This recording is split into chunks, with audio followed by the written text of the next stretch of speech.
हवेली की पुकार। 1930 की दहाई का मुत्तहिदा हिंदुस्तान एक ऐसा दौर था जहां जदीदियत की लहर अभी दूर दराज के देहातों तक नहीं पहुंची थी। पंजाब का जिला जालंधर, जो अपनी जरखेजी और सकाफत के लिए मशहूर था, अपने अंदर कई ऐसी दास्तानें भी छुपाए हुए था जिन्हें लोग सिर्फ सरगोशियों में बयान करते थे। नूर महल गांव के मज़ाफ़ात में वाक़े वो कदीम हवेली महज ईंट और गाड़े का ढेर नहीं थी, बल्कि वो गुजरे हुए वक्तों की एक खामोश गवाह थी, जिसकी दीवारों में नफरत, लालच और नाइंसाफ़ी की दास्तानें नक्श थीं। बख्शेश सिंह एक ऐसा शख्स था जो अपनी जिंदगी को आदाद व शुमार और सरकारी फाइलों के पैमाने पर नापता था। पटवारी होने के नाते उसका पाला हमेशा जमीनी तनाज़ात और हकायक से पड़ता था, इसलिए उसके दिलो दिमाग में वैन या माफूकुल फितरत बातों की कोई जगह नहीं थी।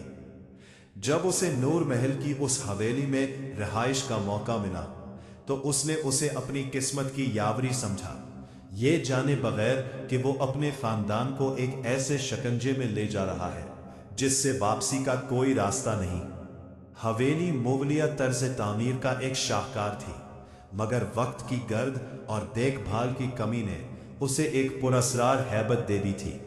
उसके गिर्द बरगद के इतने पुराने और घने दरख्त थे कि सूरज की रोशनी भी जमीन तक पहुंचने के लिए जद्दोजहद करती थी। जब बख्शेश सिंह अपनी बीवी, छोटी बेटी कलवंत और बड़े बेटे के साथ वहां पहुंचा तो गांव के चौपाल में बैठे बुजुर्गों ने उसे अजीब नजरों से देखा। एक ज़ईफ़ुल उम्र शख्स ने उसे रोकने की कोशिश भी की।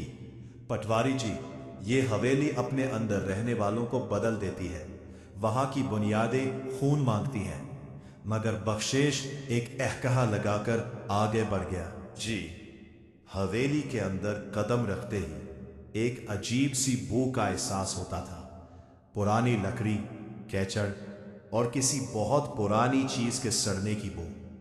पहले चंद दिन सामान तरतीब देने में गुजर गए, लेकिन माहौल की बोझलपन को सब ने महसूस किया। घर का पालतू कुत्ता शेरा, जो आम तौर पर बहुत नडर था, हवेली के सहन में जाने से कतराता और सारा वक्त किसी न किसी कोने में दिबक कर बैठा रहता। मुंतकली के पहले ही हफ्ते की एक हब्सज़दा रात थी जब आसमान पर बादलों ने डेरे डाल लिए। अचानक बारिश की बूंदें हवेली की टैन की छत पर दस्तक देने लगी। कलौंत, जो उस रात गर्मी की वजह से बेचैन थी, अचानक बेदार हुई। उसे ऐसा लगा जैसे सहन में कोई भारी चीज घसीटी जा रही हो। जब उसने हिम्मत जमा करके खिड़की का पट खोला तो बाहर अंधेरा था, मगर बिजली की चमक में उसे जो नजर आया उसने उसके खून को मुंजमद कर दिया। सहन में कैचड़ के निशानात थे, मगर वो किसी आम इंसान के नहीं थे। वो उल्टे पैरों के निशान थे जिनके नाखून जमीन में गहराई तक धंसे हुए थे, और वो निशानात सीधे सीढ़ियों की तरफ जा रहे थे। कलौंत ने चीख मारी। बख्शेश सिंह दौड़ा हुआ आया। उसने खिड़की से बाहर देखा, मगर वहां कुछ नहीं था। उसने अपनी बेटी को समझाया कि यह सिर्फ उसका वहम है और बारिश की वजह से जमीन की शक्ल बदल गई है। लेकिन उस रात बख्शेश खुद भी न सो सका। उसके कमरे की दीवारों से मदहम सिसकियों की आवाजें आ रही थीं। ऐसा लगता था जैसे दीवार के इस पार कोई जिंदा वजूद है जो बाहर निकलने के लिए अपने नाखूनों से ईंटें खरच रहा है। अगली सुबह जब घर का मुलाजिम किचन की तरफ गया तो उसकी चीख ने पूरे घर को हिला दिया। सहन के ऐन वस्त में शेरा मुर्दा पड़ा था। इसके जिस्म पर ना कोई जख्म था, ना खून का एक कतरा बहा था, मगर उसका चेहरा मस हो चुका था। इसकी आंखें इतनी ज्यादा फैली हुई थी कि गोया वो बाहर निकल आएंगी, और उनमें वो दहशत कैद थी जो उसने आखिरी लम्हात में देखी थी। हवेली का एक कदीम नौकर रहीम चाचा, जो नस्लों से इसी इतराफ में रह रहा था, एक दिन बख्शीश सिंह के पास आया। इसकी आंखों में खौफ साफ झलक रहा था।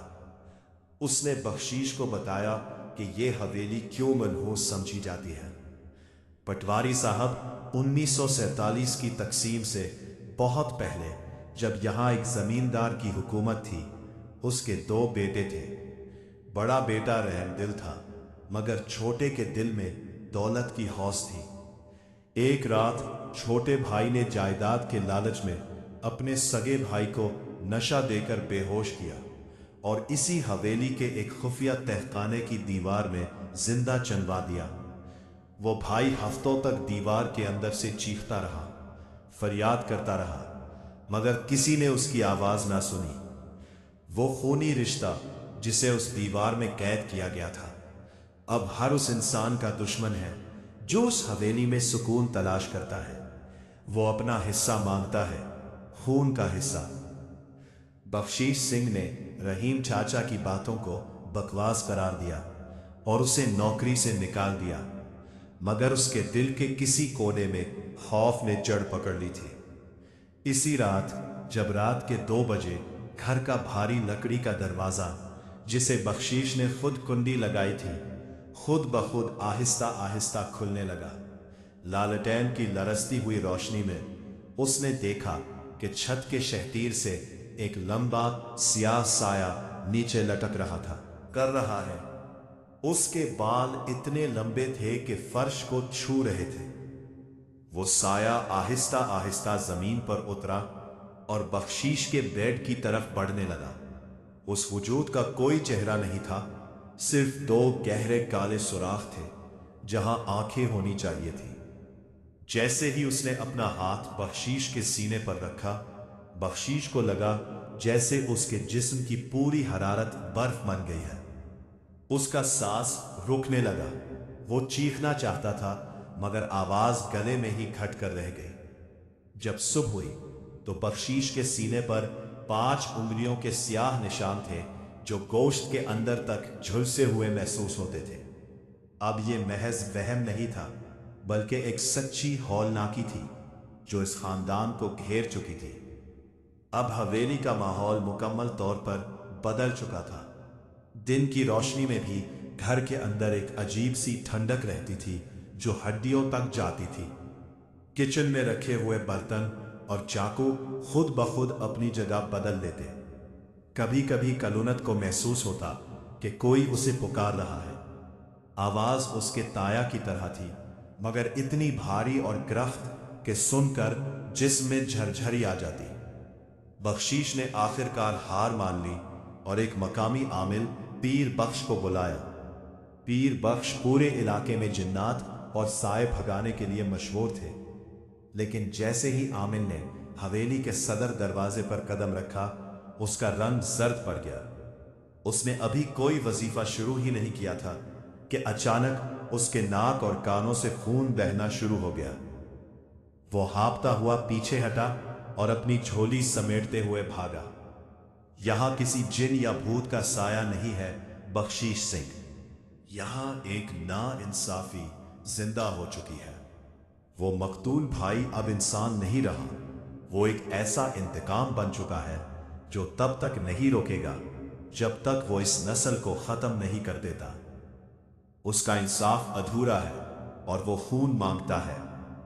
इस रात हवेली के तमाम चिराग खुद ब खुद बुझ गए। अंधेरे में हड्डियां टूटने की आवाजें आने लगी, जैसे कोई गोश्त चबा रहा हो। बख्शीश सिंह को अब अपनी जिंदगी की सबसे बड़ी गलती का एहसास हो रहा था, मगर हवेली की दीवारें अब एक कैद खाना बन चुकी थी। किस्सा आखिर इस हौलनाक मोड़ पर पहुंचा जिसने नूर महल की तारीख बदल दी। बख्शीश सिंह ने फैसला किया कि वो उसी वक्त अपनी फैमिली को लेकर वहां से निकल जाएगा। उसने खामोशी से अपना सामान बांधा और अपनी बीवी और बच्चों को टांगे में बिठाने के लिए बाहर निकला। लेकिन जैसे ही उसने आखिरी बार हवेली की तरफ देखा, हवेली का वजनी आहनी गेट एक जोरदार धमाके के साथ बंद हो गया। दीवारों से एक साथ सैकड़ों चीखें उभरी, जैसे जमीन का सीना फट गया हो। सहन का फर्श जहां कभी शेरा मरा था, आहिस्ता आहिस्ता शक होने लगा। उसमें से वही पुराना सड़ा हुआ वजूद बाहर निकला जो बरसों पहले वहां दफन किया गया था। उसकी उंगलियों के नाखून खंजर की तरह लंबे थे और उसके गिर्द एक सियाह धुआं सा छाया हुआ था। गांव वालों का कहना है कि इस रात हवेली से ऐसी इंसानी आवाजें नहीं आ रही थी जो अल्फाज में बयान की जा सके। वो तकलीफ, दर्द और वहशत का एक मिला जुला शोर था।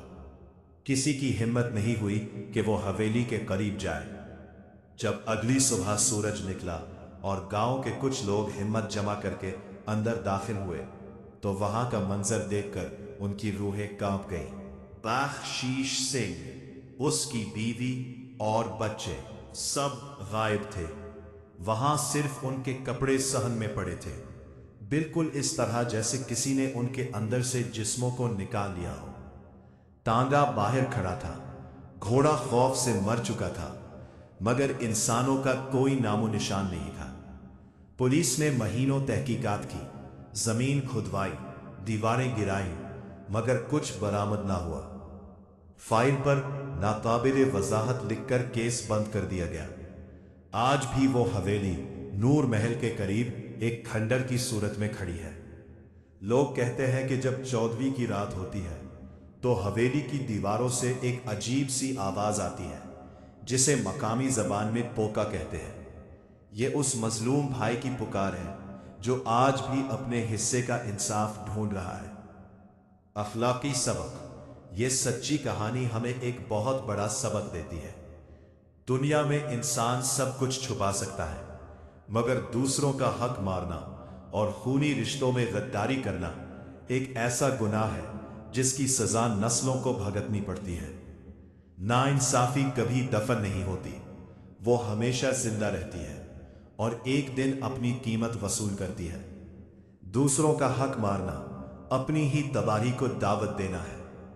चैनल को सब्सक्राइब करें और ऐसी मजीद सच्ची और खौफनाक कहानियों के लिए बेल आइकन को दबाएं।